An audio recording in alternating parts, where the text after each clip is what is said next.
आमको किछि ना किछि तो करबाकू पड़िबो।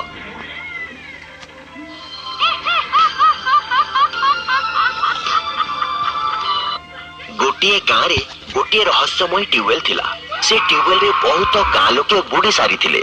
जदियो ता गभीर 4 फुट थिला, किंतु जे व्यक्ति ता भीतर को जाउथिला से भीतर को टाणी हे जाउथिला।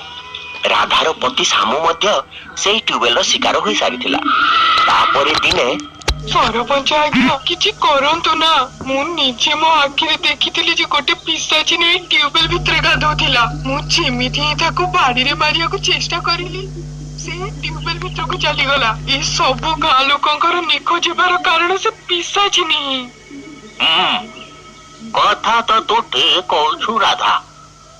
मो आखि सामना रे ये ट्यूबवेल 4 जनों को निज शिकार बनेइला, किंतु यार गभीरता तो केवल 4 फुट। एमिति रे लोक माने या भितरे बुड़ीला परे कुआडे जाउछंती, सेमानकर सब कोन पाई मिलुनी। सरपंच आज्ञा काहे कि ना हमें ट्यूबवेल रो सब पानी काढी देबा, तापरे हमकु सब जणा पड़ी जीवो जे ट्यूबवेल भितरे कोन अछि। कथा तो तू ठीक कहछु। एबे दिनर समय कौनसी विपद भी नहीं।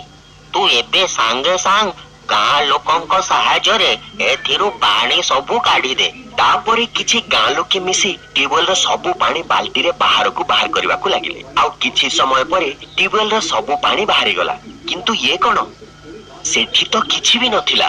ट्यूबवेल संपूर्ण खाली पड़ीथिला। अरे सरपंच आज्ञा ये तो सबु परिश्रम वृथा हे गला। एठी तो किछि भी नाही। मते तो लागिथिला एठी निश्चय किछि ना किछि थिबो। एबे तो हमें किछि भी करि पारिबानी। चलो भाई माने निज निज घर को चलो। रुहंतु सरपंच आज्ञा, आपनका आगरे ट्यूबवेल 4 जन को गिली देथिला। आपण तो निज आखिरे देखिथिले ना। राधा कहूथिला, किंतु सबु गाँ लोके सेठू चली गले। मु तुमको निश्चय फेरे आनिबी, सेति पई मते किछि भी करबा को पड़ना काहेकि। तापरे राती हैला परे राधा से ट्यूबवेल पाखको गला और तार पानी चालू कर देला। किछि समय परे ट्यूबवेल रे पानी भरी गला। तापरे से गोटिए गछ पछरे जाई लुचि गला आउ अपेक्षा कला।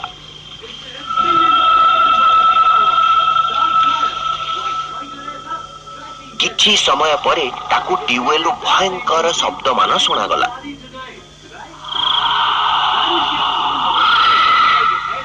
ए भगवान, ये केमिति का शब्द? ये शब्द तो से ट्यूबवेल रु ही आसुची। मु एथरे पानी भरी भूल कर देनी तो। तापरे किछि समय परे गोटे स्त्री लोकटी से ट्यूबवेल रु बाहरिला। से पछ करी बसिथिबारु राधा तार चेहरा देखि पारिलानी। पछरु से स्त्री लोक पूरा पिशाचिनी परी देखा जाउथला। तार चुट्टी खेळेई हेतिला। ये भगवान, ये तो सही पिशाचिनी जाको मु सेदिन देखिथिली। ये ही गाँव लोक मानक से ट्यूबवेल भितर को टाणी नउची। एबे मु कोन करिवि? मते एबे या विषय रे गाँ लोकन को कहबा को हेबो। तापरे से दौड़ी दौड़ी सरपंच पाखकु गला आउ तांकु सबु कथा कहिला। तापरे सरपंच किछि गाँ लोकन को नै सेठी पहुंची गले। से पिशाचिनी एबे मध्य से ट्यूबवेल रे बसी रहिथिला। समस्त गाँ लोकन को आखि ताकु देखि आश्चर्य चकित होई रहि गला। हे भगवान, ये तो को पिशाचिनी लागुछि सरपंच आज्ञा। आमे मनीष माने यार मुकाबिला केमिति करिवा?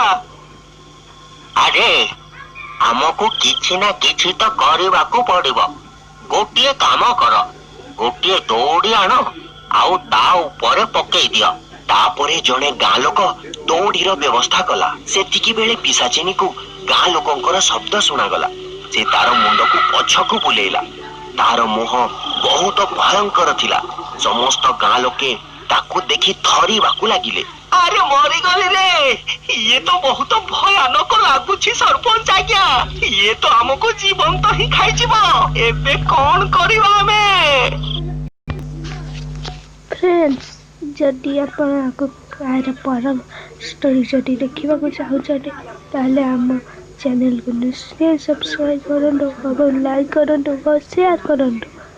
Okay friends, bye.